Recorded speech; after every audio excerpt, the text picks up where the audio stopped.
Vitamin K என்பது கொழுப்பில் கரையும் ஒரு முக்கியமான சத்து. இது நம் உடலில் அத்தியாவசிய வேலைகளுக்கு துணை புரிகிறது. இதன் முக்கிய பணி இரத்தம் உறைதல் செயல்முறையை தொடங்குவதே ஆகும்.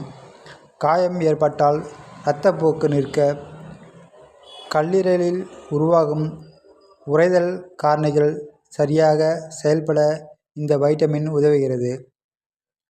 இது மட்டுமல்லாமல் எலும்புகளை வலுவாக வைத்திருக்கவும் வைட்டமின் கே மிக அவசியம். இது கால்சியம் சத்தை எலும்புகளுடன் இணைக்கும் புரதங்களை செயல்பட வைத்து எலும்புகளின் ஆரோக்கியத்தை பராமரிக்கிறது. மேலும் இது இதய ஆரோக்கியத்துக்கும் உதவுகிறது. ஏனென்றால் இது இரத்த குழாய்கள் மற்றும் தமனிகளில் கால்சியம் படிவதை தடுக்கிறது. இதன் மூலம் அவை கடினமாகுவதை தடுக்கிறது. இந்த வைட்டமின் கே பெரும்பாலும் பச்சை காய்கறிகள் மற்றும் கீரைகளில் அதிகமாக காணப்படுகிறது.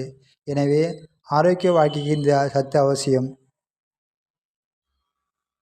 வைட்டமின் கே என்னும் இன்றியமையாத உயிர்ச்சத்து நாம் பெரும்பாலும் பச்சை இலைக்கீரைகள் மற்றும் சில காய்கறிகள் வாயிலாக பெற முடியும்.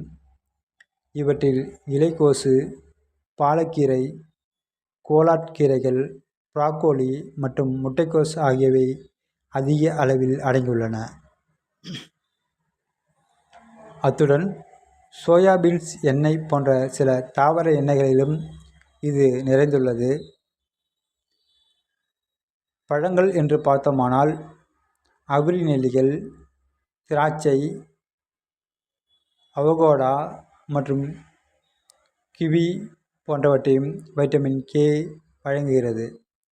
முட்டை, பாலாடைக்கட்டி, இறைச்சி போன்ற விலங்கு சார்ந்த உணவுகள் மற்றும் நட்டோ போன்ற புளிக்க வைக்கப்பட்ட உணவுப் பொருட்களும் வைட்டமின் கே2வை அளிக்கின்றன.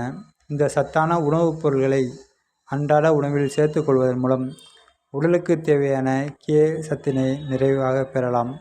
இவற்றில் சில உணவு வைட்டமின் கே1ஐயும் சில உணவுகள் வைட்டமின் கே2வையும் அளிப்பதால் இரண்டு வகைகளையும் சமநிலையில் பெறுவது நல்லது.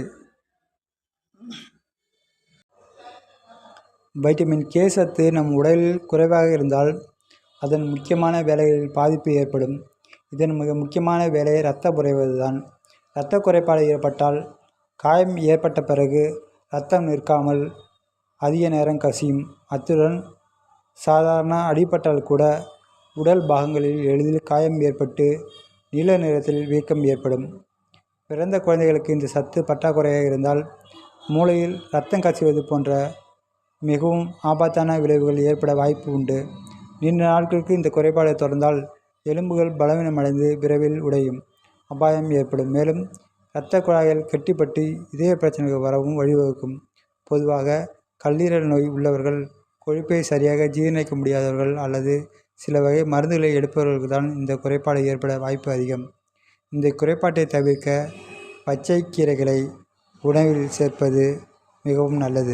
வைட்டமின் கே குறைபாடுகளை களைய வைட்டமின் சத்து உள்ள உணவுகளை சாப்பிடுவது நல்லது.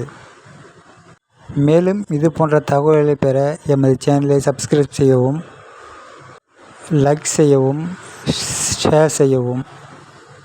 உங்களது கருத்துக்களை கமெண்டில் தெரிவிக்கவும்.